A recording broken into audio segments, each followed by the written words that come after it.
Selamat petang, salam sejahtera. Terima kasih karena bersama dengan saya di Nazilin Unity Channel. Kemarin kita digemparkan dengan kenyataan daripada Speaker Dewan Rakyat apabila beliau mengatakan akan mempertimbangkan dan telah mengusulkan untuk memaparkan nama ahli parlimen yang ponteng ke sidang Dewan Rakyat. Ini mendapat pelbagai reaksi daripada rakyat dan netizen. Ada yang bersetuju, bahkan ada juga yang amat excited untuk mengetahui siapa sebenarnya ahli parlimen yang layak dipecat itu. Ada netizen mengatakan bahawa tindakan menayangkan nama-nama ahli parlimen yang gagal hadir ke parlimen adalah satu tindakan yang amat bertepatan. Hal ini kerana, kata mereka, ahli parlimen tugas mereka ialah mereka dibayar gaji untuk hadir dalam persidangan tersebut. Mereka dipilih untuk menghadiri persidangan tersebut, bukannya ponteng pula daripada parlimen itu, kata mereka.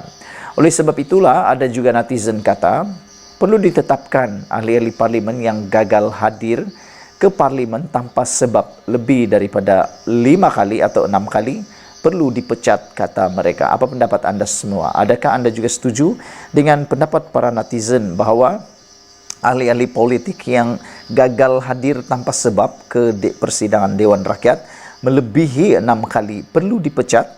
Kerana mereka dibayar gaji, salah satu tugas utama ahli parlimen ini ialah hadir di Dewan Rakyat, berbahas untuk mewakili rakyat yang telah memilih mereka.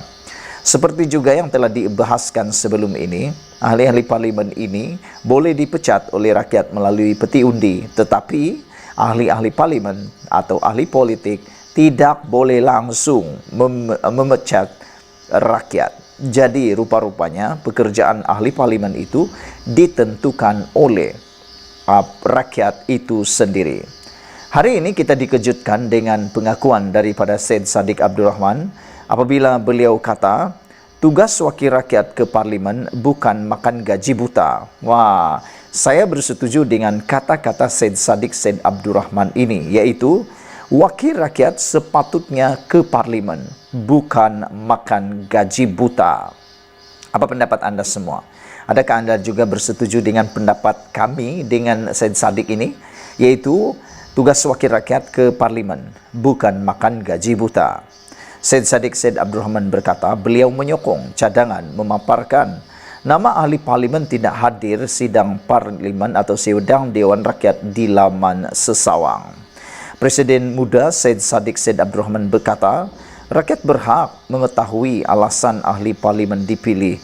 Mereka tidak menghadiri atau ponteng sidang Dewan Rakyat. Menyokong cadangan Speaker Johari Abdul untuk memaparkan nama mereka yang berbuat demikian di laman sesawang, ahli parlimen Muar itu berkata ini kerana gaji serta allowance mereka dibayar oleh rakyat. Rakyat bayar gaji saya dan ahli parlimen yang lain, kata Syed Saddiq, untuk membawa isu-isu rakyat di dalam parlimen, bukan untuk ponteng dan makan gaji buta. Rakyat berhak tahu mengapa ada yang hadir 100% dan yang ponteng tanpa sebab, katanya kepada FMT. Sabtu lalu, Johari berkata tindakan itu antara beberapa penambahbaikan yang akan dilaksanakan bagi meningkatkan kehadiran ahli parlimen dalam sidang Dewan Rakyat kerana mereka mempunyai tugas dan tanggungjawab terhadap pengundi serta kawasan parlimen diwakili. Menurut Johari, cadangan itu akan dibincangkan bersama jawatan kuasa parlimen yang turut dianggotai oleh ahli-ahli parlimen daripada pihak pembangkang dan juga kerajaan. Terdahulu FMT melaporkan ahli parlimen PKR Hassan Abdul Karim berkata, cadangan Johari itu disifatkan bukan reformasi yang ditunggu-tunggu dan bermakna seperti mengembalikan akta perkhidmatan parlimen. Hassan menyifatkan cadangan itu menghampiri perilaku memfitnah sambil menegaskan ahli parlimen tidak sewajarnya dilayan seperti kanak-kanak sekolah. Perdana Menteri Anwar Ibrahim menyerahkan kepada Johari untuk membuat keputusan berhubung perkara itu. Bagi saya bersetuju kalau nama-nama ahli parlimen yang gagal hadir tanpa sebab perlulah dipaparkan di laman sesawang. Ini supaya mereka akan lebih hadir. Sekian dulu apa pendapat Anda. Kita jumpa lagi, ikuti terus ulasan selepas ini. Selamat petang, salam sejahtera. Terima kasih karena bersama dengan saya di Nazilin Unity Channel. Ini satu berita yang paling menggemparkan Malaysia. Akhirnya Najib Tun Razak dibenarkan pulang.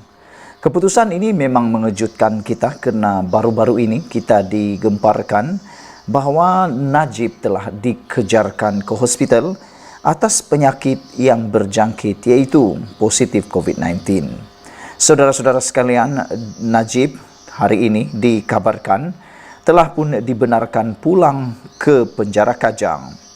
Bekas Perdana Menteri Najib Razak dibenarkan pulang semula ke penjara Kajang setelah dimasukkan ke Hospital Kuala Lumpur 2 hari lalu.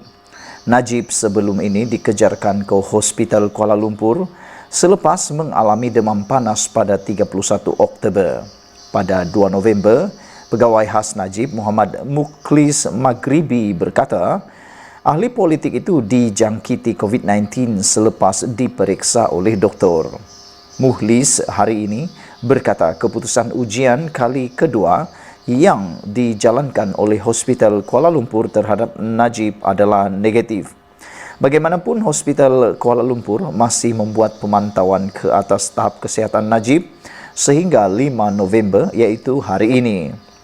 Setelah doktor membuat pemeriksaan terakhir pada tarikh tersebut, Najib dibenarkan pulang ke penjara Kajang. Katanya, dalam kenyataan hari ini, Najib kini menjalani hukuman penjara 12 tahun di penjara Kajang setelah disabitkan bersalah atas pertuduhan rasuah, pecah amanah jenayah dan pengubahan wang haram melibatkan dana RM42 juta ringgit milik SRC Internasional. Saudara-saudara sekalian, beberapa komen daripada netizen ialah mereka kata semoga Najib dapat lebih hidup selesa di penjara selepas ini. Ada juga yang mengatakan supaya Najib segera sehat dan dapat meneruskan hukuman itu dengan lebih selesa lagi. Apa pendapat Anda sekalian? Sila tinggalkan komen Anda. Sekian dulu untuk kali ini. Jangan lupa tinggalkan komen Anda, tekan butang subscribe. Kita jumpa lagi. Bye-bye. Selamat datang, salam sejahtera. Terima kasih karena bersama dengan saya di Nazilin Unity Channel. 1 jam selepas ahli parlimen Kuala Kangsar digantung keahlian oleh Bersatu selama 4 tahun, ini yang berlaku kepada beliau dan juga kepada Anwar Ibrahim. Malangnya, ianya menyakitkan. Bukan kepada Anwar, tetapi kepada Perikatan Nasional. Ahli Parlimen Kuala Kangsar Iskandar Zulkarnain Abdul Khalid akhirnya dihukum gantung keahlian selama 4 tahun oleh Bersatu. Hukuman itu berikutan pengumumannya yang dibuat menyokong kepimpinan Anwar Ibrahim sebagai Perdana Menteri. Dengan hukuman itu, semua jawatan yang dipegangnya dalam Bersatu juga tergantung dengan sendirinya. Tetapi hukuman itu tidak menjejaskan kedudukan Anwar Ibrahim sebagai ahli parlimen serta nilai 1 undi yang telah diumumkan kepada Anwar Ibrahim sebelum ini. Undi Iskandar Zulkarnain tidak tergantung dengan hukuman gantung yang diterimanya itu. Bermakna, bersama ahli parlimen Labuan, Suhaili Abdul Rahman yang turut mengumumkan sokongan kepada Anwar, kedudukan sokongan majoriti kerajaan perpaduan di parlimen kekal tidak berubah dengan jumlah 149. Dalam erti kata lain, hukuman gantung keahlian itu tiada apa-apa kesan, baik kepada Iskandar Zulkarnain dan juga untungnya kepada Anwar Ibrahim. Sementara sokongan beliau kepada kerajaan tetap tidak berubah, Iskandar Zulkarnain juga melalui keputusannya menyokong Anwar itu, paling mudah difahami ialah beliau sudah tiada hati lagi terhadap Bersatu, serta tidak ingin bertanding lagi dalam PRU 16 nanti. gantung atau tidak gantung, hati dan jiwa Iskandar Zulkarnain sudah tiada kepada bersatu. Menyimpan lagi beliau selama 4 tahun melalui hukuman gantung hanyalah kerja sia-sia buat bersatu. Bukankah lebih baik dipecat saja dan padamkan terus namanya daripada bersatu? Sekurang-kurangnya dengan tindakan pecat itu, tiada kaitan dan tidak perlu dikenang lagi keberadaan ahli parlimen Kuala Kangsar itu dalam bersatu. Kenapa bersatu tak berani memecatnya? Di sudut lain, tidak berani memecat juga memperlihatkan kelemahan bersatu dan ketidaktegasan parti itu dalam menguatkuasakan disiplin. Bahkan dengan sekadar menghukum gantung keahlian saja, tiada apa-apa ketakutan pun untuk ahli-ahli parlimen bersatu yang lain untuk mengambil tindakan yang sama.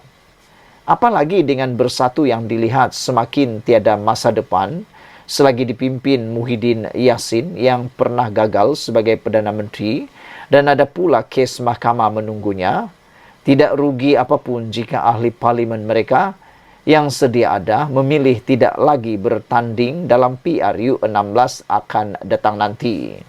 Saudara-saudara sekalian, yang penting ialah dengan memilih memberi sokongan kepada kerajaan berserta peruntukan yang diterima untuk menjaga kawasan masing-masing, walaupun akibatnya akan digantung keahlian, tapi khidmat sebagai ahli parlimen boleh dilaksanakan dengan sebaik mungkin. Sebagai wakil rakyat, apakah yang lebih bernilai selain kemampuan berkhidmat dengan baik dan menggembirakan hati pengundi? Lainlah kalau mereka kaya macam Muhyiddin, kata Sabudin Hussein. Beberapa komen daripada netizen cukup melucukan. Ada yang mengatakan bahawa tanya saja Hadiawang apa yang perlu dilakukan lagi. Ada juga yang mengatakan bahawa mereka mahu supaya cepat-cepatlah daripada PAS pula memberikan komen tentang hal ini. Sebelum kita berpisah, jangan lupa tinggalkan komen Anda. Komen Anda itu percuma. Dan yang lebih penting, bantu saya menekan butang subscribe itu percuma untuk membangkang channel ini. Sekian dulu untuk kali ini. Jangan lupa tinggalkan komen Anda. Sila tekan butang subscribe.